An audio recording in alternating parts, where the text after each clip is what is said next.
사도신경하고 찬양 예배 시작하도록 하겠습니다. 나는 전능하신 아버지 하나님 천지의 창조주를 믿습니다.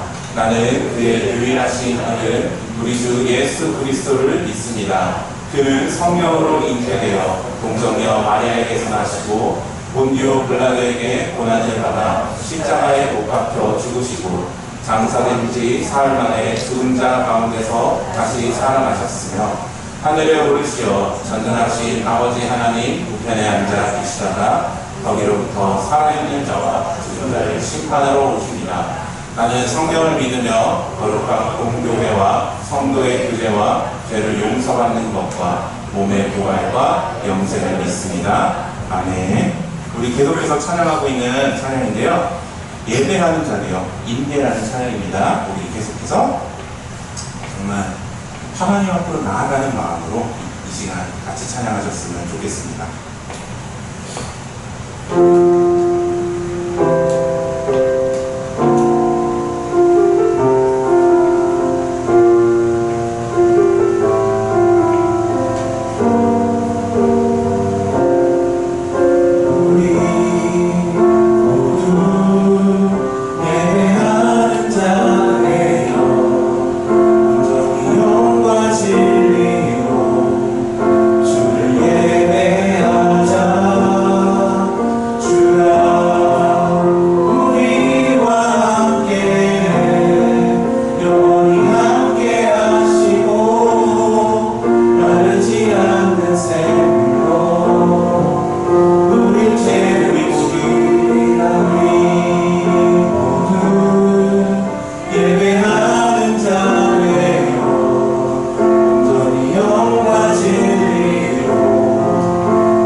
함께 하시고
외치면서 찬양하셨으면 좋겠습니다.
언제나 우리를 지켜주시고 사랑하시는 여호와 하나님, 오늘 예배에 찬양과 경배를 드립니다.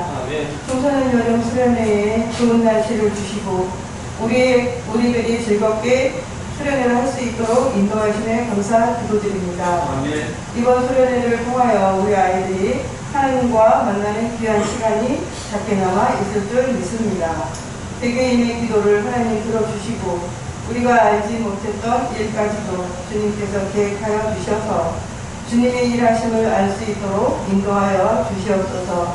이제 또 새학기가 아무리 2학기를 준비하는 우리 아이들에게 주님의 지혜와 능력을 더하여 주시고 또한 믿는 자로서 아버지는 청소년 시기에 힘들고 어려운 일이 있을 때에는 주님께 기도로 나아가며 일겨나가는 우리 동안의 아이들이 되게 도와주시옵소서. 또한 시험 공부도 동안계 청소년들이 항상 1등하여 주도적인 모습을 보일 수 있도록 하나님 역사하여 주시옵소서. 8월 첫 주입니다. 현희찬 목사님의 말씀을 통해서 한 주간 힘이 되게 하시고 저희를 잘 이겨내고 이겨내는 한 달이 되도록 지켜보아여 주시옵소서. 우리를 언제나 구하시는 예수님 이름으로 기도드립니다.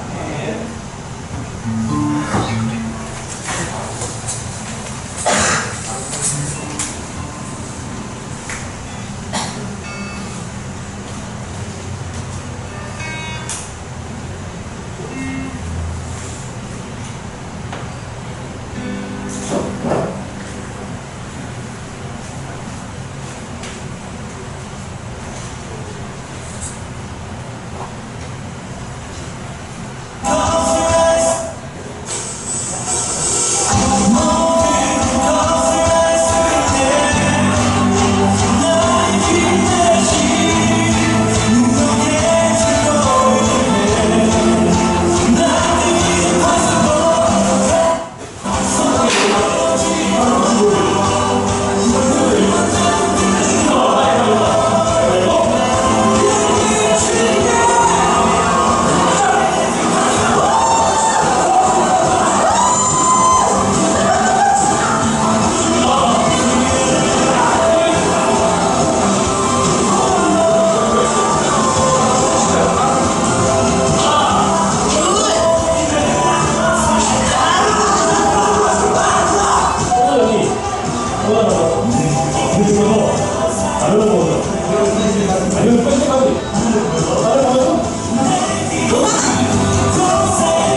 여러분 모두 환영합니다.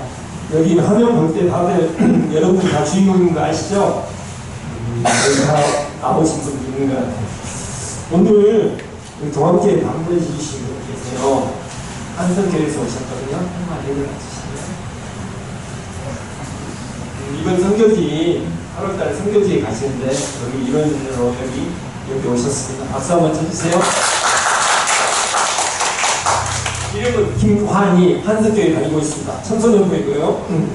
예배 시간은 우리가 예배 드리는 시간이 혹시 몇 시인지 아세요? 11시예요. 11시입니다.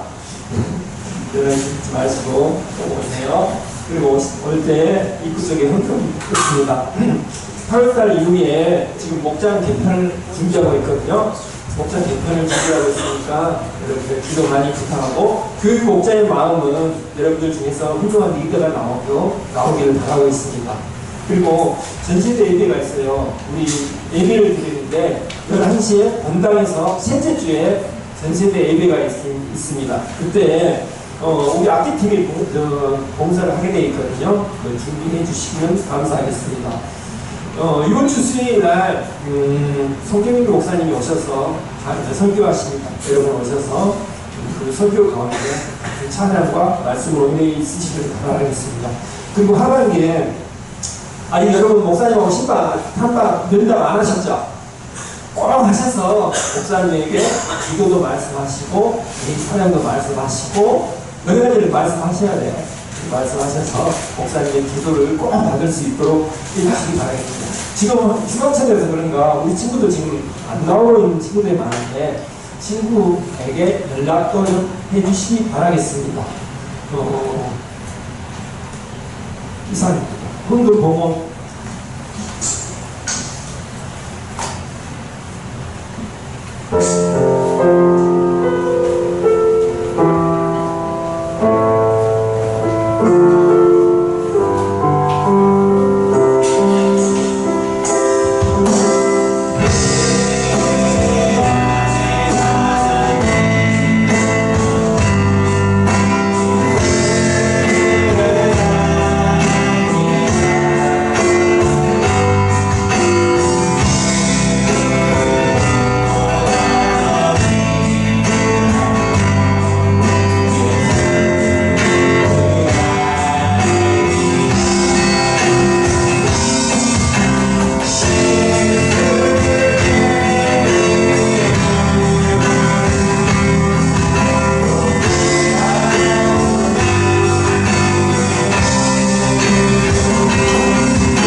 감사드립니다.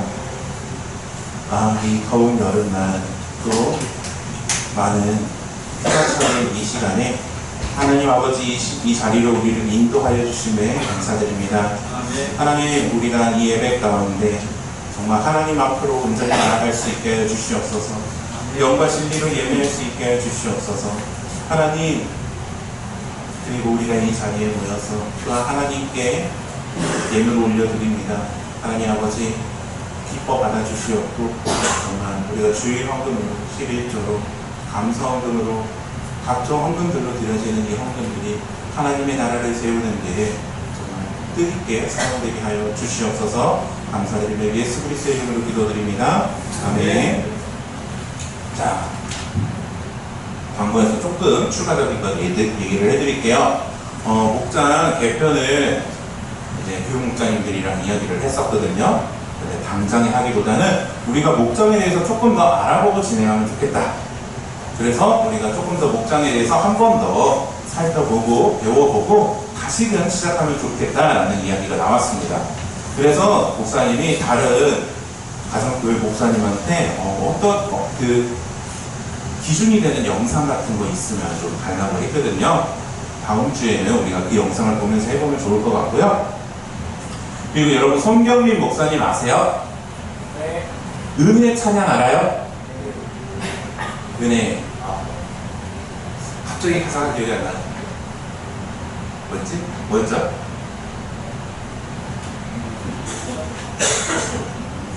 은혜랑 충만이랑 그런 거 부르셨던 분이거든요. 행복도 있고. 정말 좋은 찬양들이 많아요. 송경준 목사님 오셔가지고 찬양도 해주시고 설교 말씀도 해주실 텐데 우리 친구들도 한번 같이 방문해가지고 들어봤으면 정말 좋을 것 같아요. 이분 만나기 쉽지 않아요. 네, 진짜 좋은 분이니까 꼭 우리 수요일에 참여해봤으면 좋겠습니다. 자, 그럼 오늘 본문 말씀을 읽도록 하겠습니다. 오늘 본문 말씀 어떤 상황? 빌립보서 1장 12절부터 18절까지 말씀. 빌립보서 1장 12절부터 18절까지 우리 한 절씩 교독. 목사님 한번, 여러분 한번 읽도록 하겠습니다.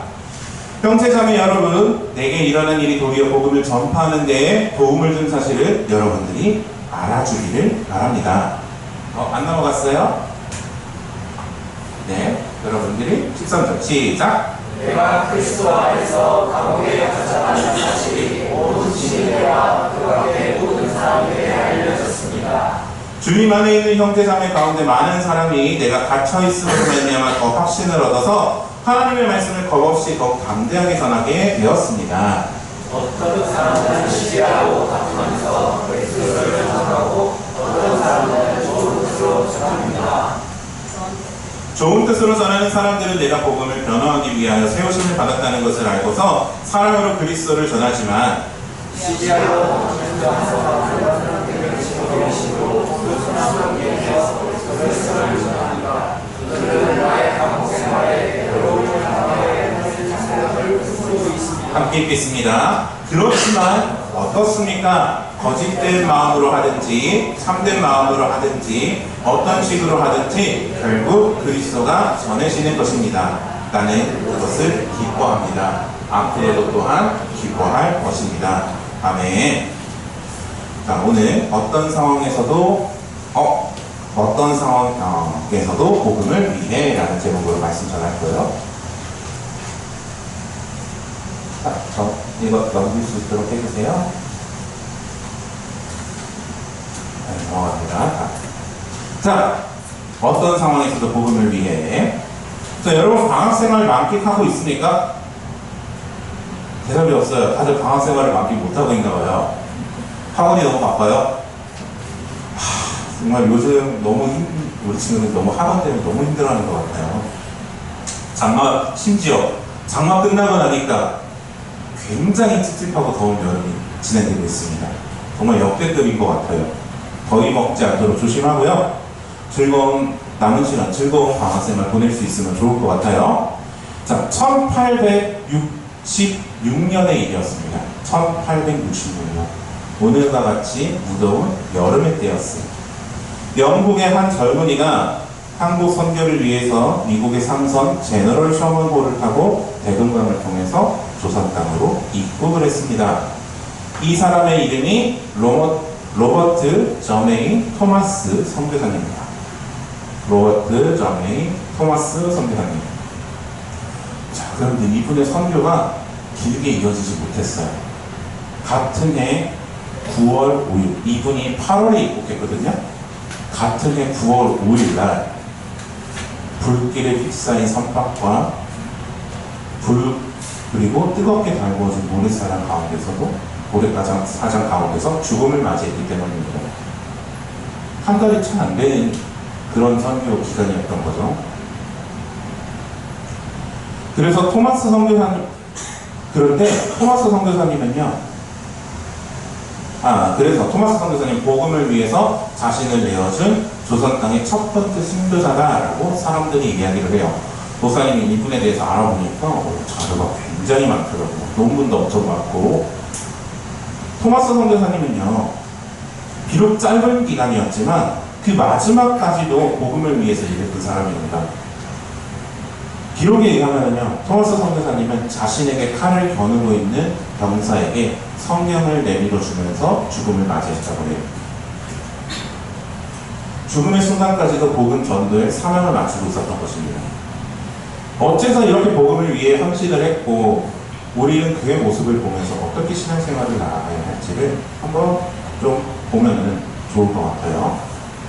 먼저 오늘 성경 말씀에 대해서 소개를 하고 들어가면 좋겠습니다. 빌립보서는요, 바울이 감옥에 갇혀 있을 때 기록한 성경이에요. 감옥에 갇혀 있을 때.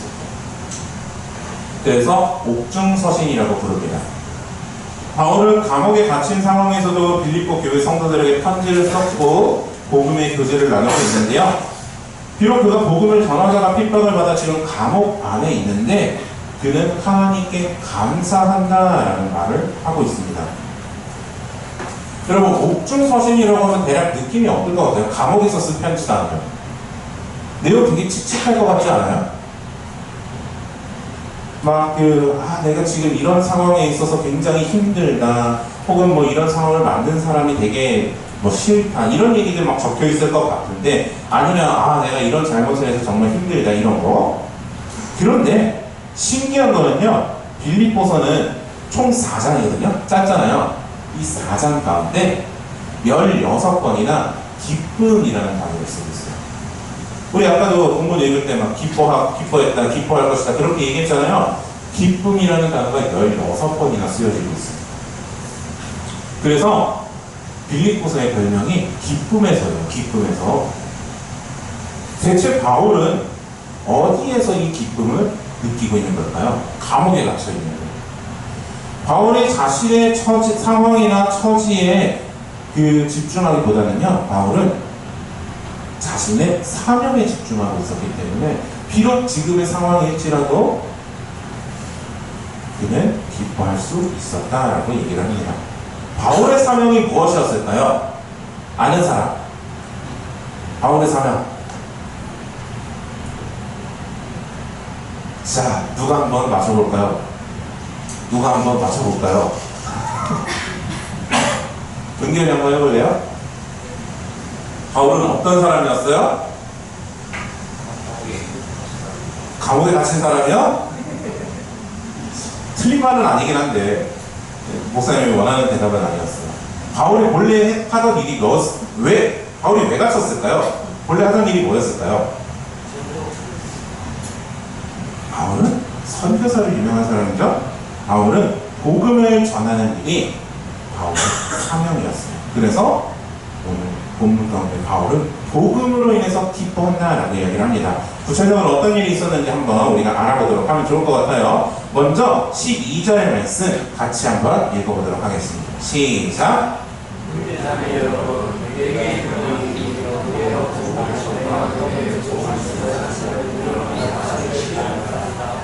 자, 내게 일어난 일이 복음에 더 도움이 되었습니다 라고 바울이 이야기해요. 바울에게 지금 어떤 일이 나왔었죠? 이거 쉽잖아요. 이야기한 거예요. 바울은 어떤 상황이에요? 감옥에 갇혔어요. 자, 나와주세요. 여러분, 목사님은 어떻게든 여러분들을 떠먹여주고 싶어요. 자, 바울은 로마에서 감옥에 갇혀있는 상황입니다. 감옥에 갇혀있다고 한다면은 바울은 현재 복음을 전하는 사역을 할 수 있을까? 없을까? 없겠죠. 누가 대답했나요? 권사님이 대답하셨어요. 권사님도 하나 뽑아보세요. 우리 교육 목사님께서도 한번 뽑아보시기 바랍니다. 저기 귀여운 강아지 지우개가 들어있어요. 네. 자, 그런데 신기하잖아요. 바울이 지금 복음을 전할 수 없게 된 상황인데 바울은 오히려 복음이 더 전파되는데 도움이 되고 있다라고 이야기를 하는 거예요. 어떤 일이 있었기 때문에 이런 고백이 가능할까? 13절과 14절 말씀 목사님이 한번 여러분께 한번 읽어볼게요. 내가 그리스도 안에서 감옥에 갇혔다는 사실이 온 친위대와 그 밖에 모든 사람에게 알려졌습니다. 여러분들이 읽어보겠습니다. 시작! 예루살렘에 있는 훈련장의 가운데서 많은 사람이 내가 갇혀 있음으로 말하며 다른 말씀을 더없이 더욱 강하게 전하게 되었습니다. 바울은 감옥에 갇히게 됐지만 오히려 친위대 사람들, 로마의 사람들에게 복음을 전할 수 있었다고 해요. 로마 이때 바울은 가택연금 비슷한 가운데 있었거든요. 근데 어떻게 가두고 있냐면요, 로마 병정이랑 끈으로 손을 묶어요. 그러니까 뭐 우리로 치면 수갑을 이제 경관에 하나, 그 다음에 건대에 하나 이런 식으로 하는 것처럼 끈으로 묶어놔요. 그리고 24시간 같이 생활을 합니다. 네. 씻을 때도, 잘 때도, 어디 좀 갈 때도, 화장실을 갈 때도 언제나 감시 속에 있는 상황이었어. 그런데 함께 있으면 바울이 계속해서 뭘 했을까요? 복음에 대해서 계속 이야기를 했겠죠. 바로 옆에 있으니까. 끊임없이 복음에 대해서 이야기를 하면서 이 사람들이 교대될 때마다 계속해서 이야기를 하면서 복음이 오히려 전파되는 일이 일어나는 거예요. 많은 사람들이 감옥에 갇혀 있는 바울과 접촉하면서 예수님을 알게 되는 그런 신기한 일이 일어난 거죠. 로마는요, 바울을 가두면 복음이 위축될 거라고 생각을 했어요. 그런데 오히려 더 많은 사람들이 바울 때문에 용기를 얻고 복음을 더 세게 전하는 거예요. 용기를, 마음의 확신을 얻어가지고. 왜냐하면 바울은 계속해서 로마에 가겠다라고 이야기를 했거든요. 근데 바울은 범죄자의 신분이기는 하지만 로마 군대의 도움을 받아서 안전하게 로마로 갔어요. 그리고 그 자리에서 복음을 전할 수 있었어요. 그 땅에서 친위대, 군인들에게 복음을 전하는 일을 계속해서 하고 있는 거예요. 빌립보 교회 성도들은요, 그 소식을 듣고서, 하나님이 일하고 계시는구나, 하나님이 정말 그를 도우고 계시는구나 라는 마음의 확신을 얻어서 오히려 더 담대하게 복음을 전했다라는 겁니다. 자, 그런데 복음을 전하는 사람들이 다 같은 마음으로 복음을 전했던 건 아니에요. 보면은요, 15절 말씀. 자, 어떤 사람들은 시기하고 다투면서 그리스도를 전하고 어떤 사람들은 좋은 뜻으로 전합니다. 좋은 뜻으로 전하는 사람들은 내가 복음을 변호하기 위해서 세우심을 받았다는 것을 알고서 사랑으로 그리스도를 전하지만 시기하고 다투면서 하는 사람들은 경쟁심으로 곧 불순한 동기에서 그리스도를 전합니다. 그들은 나의 감옥 생활에 괴로움을 더하게 하려는 생각을 품고 있습니다. 라고 대답을 합니다. 바울은요, 바울 주변에는 순수한 마음으로 복음을 전하지 않는 사람들도 있었어요. 바울을 시기하고 질투하는 사람들이 경쟁하듯이 복음을 전했던 거거든요. 복음을 전하는 동기가 달랐던 거죠. 내가 더 잘할 거야 라는 그런 마음이에요. 너보다 내가 낫지 라는 마음으로 복음을 전했다는 거예요. 순수한 의도는 아니죠. 몇몇 사람들만 좀 착한 마음으로 전하기는 했는데, 근데 신기하게 바울은요, 이 사람들로 인해서 질투심을 가지거나 괴로워하지 않았어요. 이 사람들은 내가 너보다 낫다 라고 하면서 바울을 괴롭게 하기 위해서 정말 예수님을 열심히 전했지만 바울은 오히려 기뻐했다라는 거예요. 신기합니다. 솔직히 어떤 사람이 좋은 일을 한다고 해도 그게 결과적으로 나의 기분을 나쁘게 한다면 나는 기뻐할 수 없을 것 같은데 18절의 말씀을 보면은요, 그렇지만 어떻습니까? 거짓된 마음이라든지 참된 마음이라든지 어떤 식으로 하든지 결국 그리스도가 전해지는 것입니다. 같이 읽어볼까요? 시작. 나는 그것을 기뻐합니다. 앞으로도 또한 기뻐할 것입니다. 바울은 기뻐하고 있어요. 저 사람들은 나를 괴롭히려고 복음을 전하는 거지만 결과적으로 복음이 전해지는 것 때문에 바울은 기뻐한다라고 얘기를 했어요.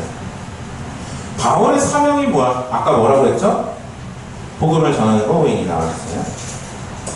복음을 전하는 거였어요. 바울이 감옥에 갇혀 있느냐 아니냐가 중요한 게 아니에요. 누가 복음을 전하느냐가 중요한 게 아니에요. 바울에게 있어서 중요한 거는요, 복음이 전해진다라는 사실인 거예요. 복음을 전하기 위해서 그 복음이 퍼지는 것을 하나님께서 주관하고 계시다, 하나님께서 일하고 계시다라는 것을 그는 알았습니다. 그렇기 때문에 바울은요, 지금 나의 상황이 어떠하든지 복음으로 인해서 기뻐할 수 있었다.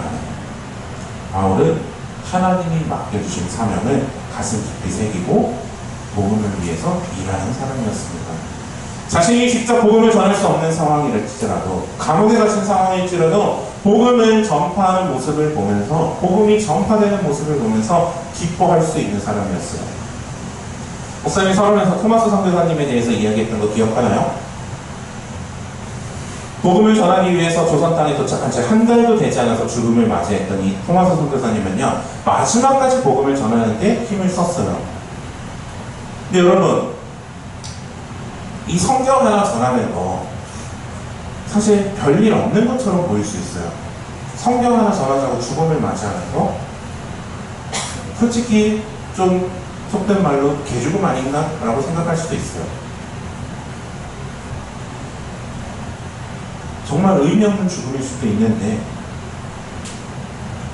토마스 선교사님이 전했던 그 성경을요, 성교사님을 죽였던 한 병사인 박춘권이라는 사람이 가지고 집에 돌아가서 읽게 되었습니다. 그리고 그 사람은 성경을 보며 예수님을 믿게 되었어요. 이후 어떤 일이 일어났을까요? 그의 가족이 믿게 되었고요. 그의 조카는요, 대학을 나오고 성경 번역에 동참하는 일을 했습니다. 우리말 성경을 만든 사람이 될 거예요. 한국 기독교회사에 따르면요, 토마스 선교사님의 순교가 평양을 복음화시키는데 제일 중요한 첫 번째 돌이 되었다라고 이야기를 해요. 그는 직접적으로 복음을 전하지 못했습니다. 그가 복음의 메시지를 전하지도 못했고 말도 못했고 상황은 정말 최악이었어요. 그러나 그 가운데서 전했던 성경 하나, 그 복음의 메시지가 담겨있는 성경 하나를 통해서 평양의 복음화가 시작이 되었다라는 겁니다. 복음에는 힘이 있어요. 솔직히 우리는 사람을 변화시킬 능력이 없어요. 그래서 세상 말 중에 그런 말이 있거든요. 사람을 고쳐 쓰는 거 아니라고? 그런 말이 있거든요.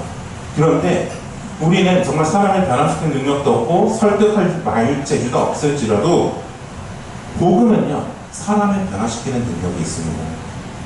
바울도 그래요. 바울은요, 복음의 능력이 있다는 사실을 알고 있었어요. 그래서 그렇게 어떤 의도로든 간에 복음이 전달된다면, 그 바르게 복음이 전달되기만 한다면 복음은 사람들을 변화시킬 것이다 믿었던 겁니다. 바울은 복음이 가진 능력, 예수님의 능력에 초점을 맞추고 있어요. 그래서 자신이 어떠한 상황에 있을지라도 기뻐할 수 있었습니다.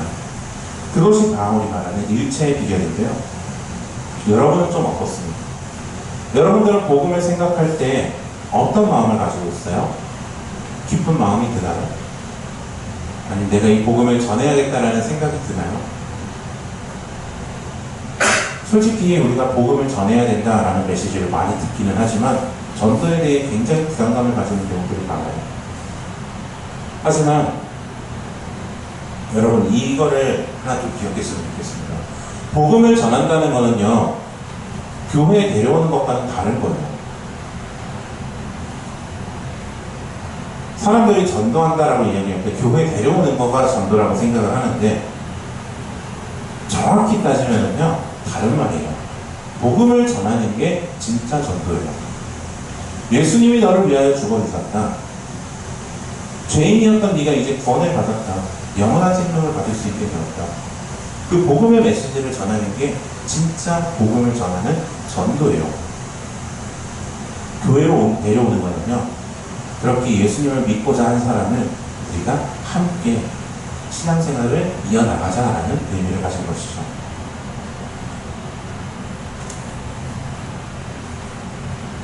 여러분, 너무 부담 가지지 말고요, 예수님에 대해서 소개하면 되는 거예요.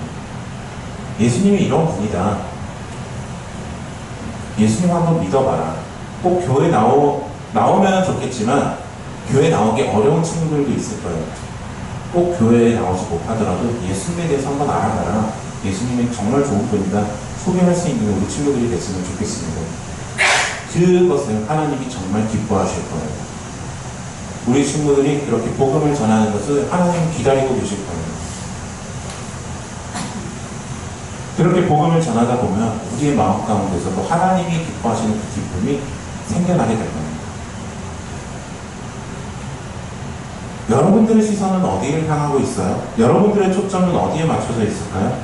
예수 그리스도의 복음에 맞춰져 있는지, 아니면 그 다른 어떤 거에 맞춰져 있는지 한번 생각해 보기를 바랍니다. 우리가 복음의 시선을 맞추는 거는요, 굉장히 힘든 일이에요. 결단이 필요하고요, 노력이 필요하고요. 목사님도 쉽게 되지 않아요. 목사님도 전도할 때 복음의 메시지를 전해야 되는데, 메시지를 전하기보다 그냥 전도지 던져주고 끝나는 경우도 많아요. 그렇게 정말 복음을 제대로 전하기 위해서는 우리가 그렇게 하겠다라는 결단이 필요하고요. 노력이 필요합니다. 강한 결심을 해야 돼요. 힘들다면 하나님께 기도해 보시면 좋겠습니다. 하나님, 이렇게 하고 싶은데 용기가 나지 않습니다. 제 마음이 너무나도 연약합니다. 결단하기가 너무 힘듭니다. 하나님, 용기를 더해주세요 라고 기도하면 하나님이 우리 친구들에게 강한 마음을 더해주실 겁니다. 이렇게 복음의 소중함을 알고 복음에 초점을 맞추고 하나님을 기쁘시게 할 수 있는 우리 친구들이 되기를 바라면서 오늘 말씀 기도하고 마치도록 하겠습니다. 먼저 우리가 같이 기도하셨으면 좋겠습니다.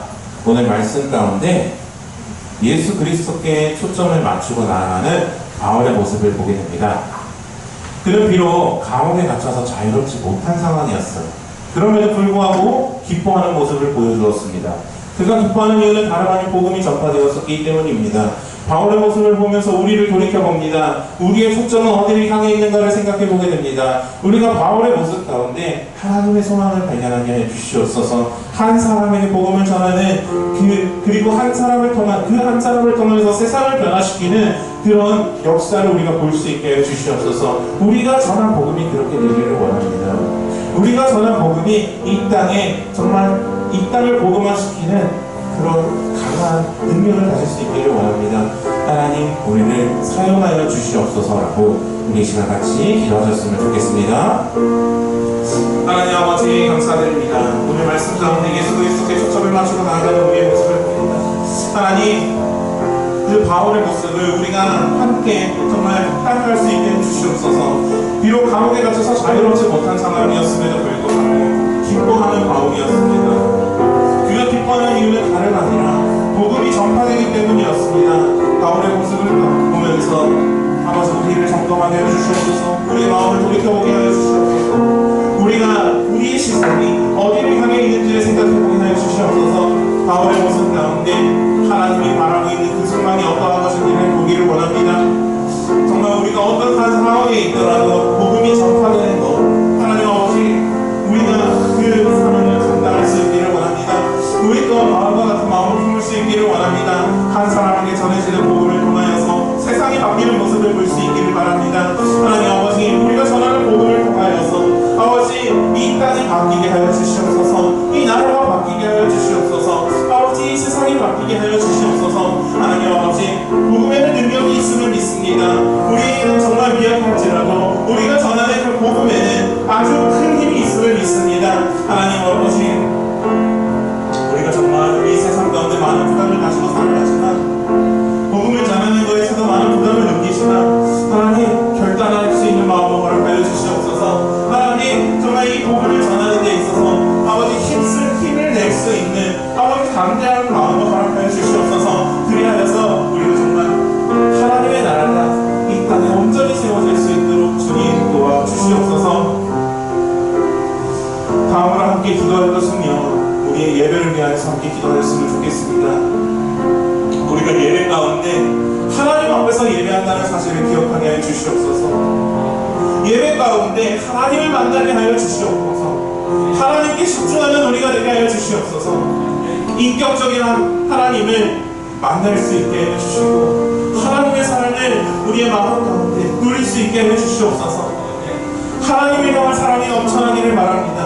예배 가운데 진심으로 나아가기를 소망합니다. 영과 진리로 예배하기를 소망합니다.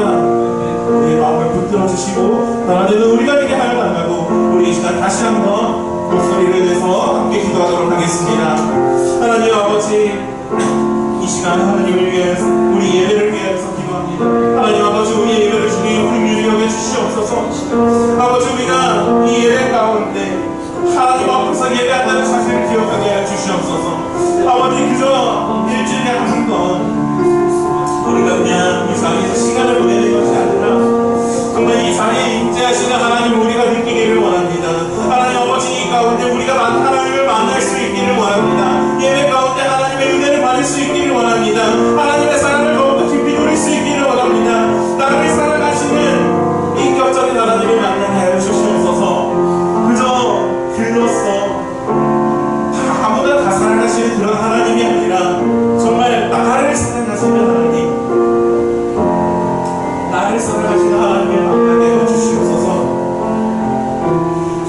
사랑을 우리가 누릴 수 있게 하여 주시옵소서.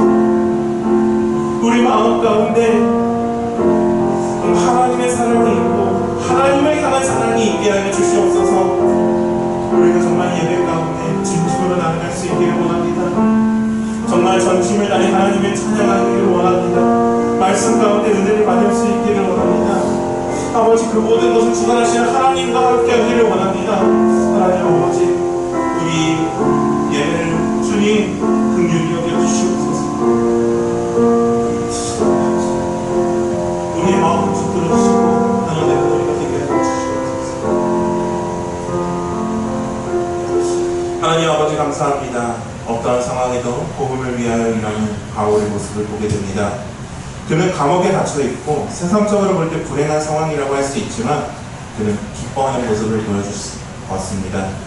그가 갇힘으로 인하여서 오히려 복음이 더 퍼져나가는 모습을 볼 수 있었기에 그는 갇힌 상황에 절망하는 것이 아니라 오히려 기뻐하는 모습을 보여주었습니다. 주님, 우리에게도 그런 마음을 허락하여 주시옵소서. 우리 또한 예수 그리스도로 인하여 기뻐하게 하시고 복음이 전파되는 것이 가장 기쁜 일이 될 수 있도록 인도하여 주시옵소서. 우리를 사용하여 주시옵소서. 감사드리며 예수 그리스도의 이름으로 기도드립니다. 아멘. 어떤 날가 지나고 찬양하겠습니다.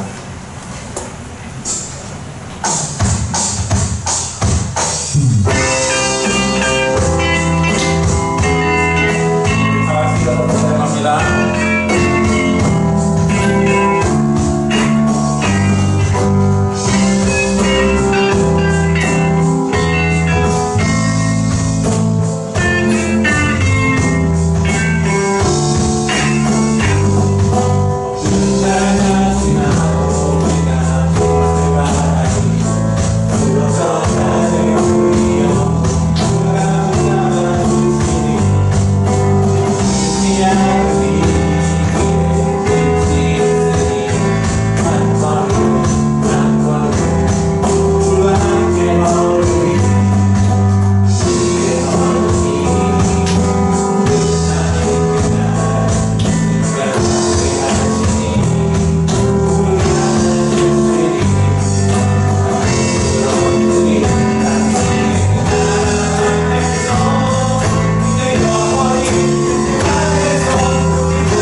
아버지의 무궁하신 사랑과 성령님의 교제적 통하심이 어떤 상황 가운데서도 복음으로 인하여 기뻐할 수 있기를 소망하는 청소년 부위에 이제부터 영원히 함께 있을지어다. 아멘.